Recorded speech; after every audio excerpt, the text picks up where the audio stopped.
Assalamualaikum doktor, apa khabar? Assalamualaikum. Sihat, Alhamdulillah.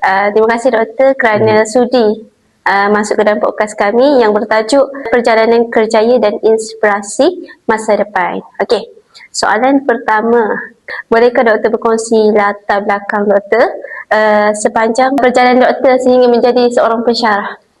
Saya Syed Muhammad Zainuddin. Background saya daripada Negeri Sembilan. Asalnya di Kuala Pilah, Negeri Sembilan. Kampung saya dekat dengan rumah Nubahan. Wah. Almarhum ayah Nubahan tu merupakan guru yang mengajar saya Quran. Saya lahir di sana tahun 1993. Sekolah rendah pun di sana, di Juasih. Kemudian rezeki Allah saya dapat sambung pelajaran di sekolah berasrama penuh integrasi di Jempol. Saya direzekikan Allah Subhanahu Wa Taala untuk sambung belajar di Universiti Muhammad Al-Khamis di Rabat, Morocco. Ketika itu saya ambil pengkhususan sebenarnya hadis. Saya balik Malaysia tahun 2015, saya sambung masters, and then saya habiskan PhD juga di Malaysia, and then habis tu saya bekerja di satu company swasta. Di company tu saya banyak buat marketing, and then saya ambil sertifikat dengan Google dan Facebook untuk jadi diorang punya digital marketer. So dari bidang lah, daripada Quran dan hadis. 2024 saya baru masuk sini dan saya ditempatkan di Fakulti Pengajian Quran Sunnah sebagai pensyarah lah di UC. Dia punya pengalaman tu Masya Allah boleh jadikan doktor lah sebagai inspirasi untuk kita sebagai seorang student. Okey, seterusnya, apakah pengalaman yang paling bermakna sepanjang penglibatan doktor dalam dunia akademik? Semasa saya sambung belajar di Morocco adalah negara yang bahasa pertamanya Arab, bahasa keduanya Perancis. Dia tak cakap Inggeris. So bila kita pergi sana, kita nak cakap Arab fluently kita tak pandai. Kita nak cakap Inggeris kita pandai, tapi dia tak pandai faham. Lagi-lagi bila di Morocco, masa zaman saya duduk itu 2011 sampai 2015, that time frame kita hanya ada 15 orang student setiap tahun yang dihantar ke Morocco daripada Malaysia. Dan di Morocco ada 9 universiti yang diiktiraf. Ada rezeki yang kita akan dapat student dia dekat satu universiti itu seorang. Student Malaysia. Ada yang 2-3 orang. Rezeki saya ada 2 orang. Cumanya saya duduk dekat jabatan lain, kawan saya duduk jabatan lain. So seorang jugalah. Disebabkan itu, orang kat dalam kelas tu kita pun tak kerti nak cakap dengan dia, dan dia pun tak kerti nak cakap dengan kita. Kita dipush untuk cakap Arab semampu-mampunya. Disebabkan itu, kemahiran cakap Arab tu laju lah sikit daripada orang lain. Ada ramai ustaz cakap kalau nak pandai Arab, kita kena berkawan dengan orang Arab, kita kena pergi dekat kaca-kaca Arab tu, kita nak pandai sesuatu bahasa tu, kita kena masuk lah. Okey, berapa jam doktor di Malaysia ke Morocco? Selalunya a day lah, 24 hours, 18 jam ke 20 jam tu normal. Sebab Morocco hujung sana, kita hujung sini. Kita masyriq, dia maghrib. At most 35 hours pun ada juga dengan transit. Kita teruskan kepada soalan yang ketiga lah.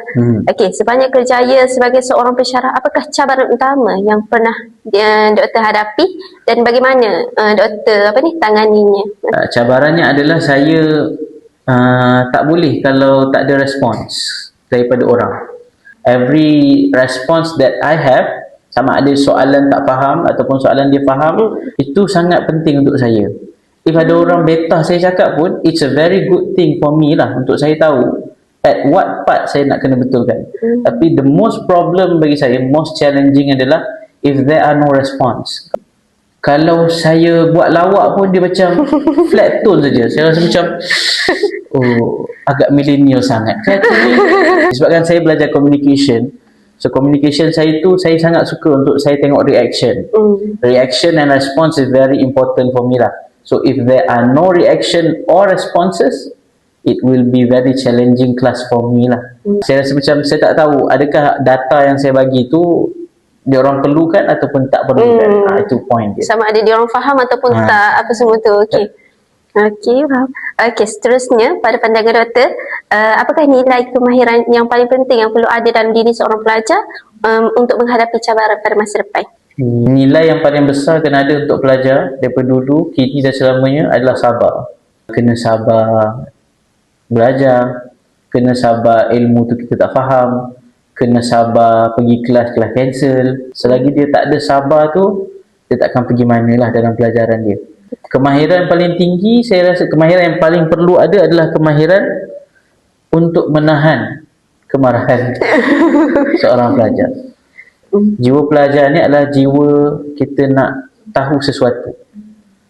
Ada boleh jadi apa yang kita belajar tu tak cukup untuk kita faham hari tu, ataupun benda tu dah terlalu banyak sangat sampai kita nak kata stop pun kita rasa susah. So kemahiran yang perlu ada, kemahiran menahan kemarahan. Dua ni lah. Sebab itulah hadis Nabi selalu berganding dua benda ni. Pertama sabar, kedua tahan marah. Sebab orang yang tak sabar confirm marah. Okey, seterusnya, apakah inspirasi dan perancangan doktor untuk masa depan, sama ada dari segi kerjaya akademik, penyelidikan dan sumbangan kepada masyarakat? Inspirasi saya seorang je lah, mak saya. Almarhum ayah saya meninggal masa saya umur 9 tahun.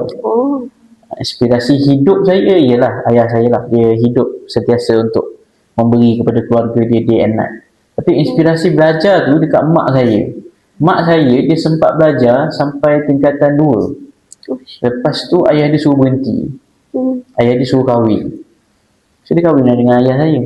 Waktu tingkatan 2? Waktu tingkatan 2 kot. Ya. So tapi mak saya dia sangat bijak. Bagi saya dia bijak tu sebab apa? Sebab dia memang ada kemahiran yang sangat tinggi dalam calculation. Dia orang yang sangat pandai maths yang sangat level tinggi lah.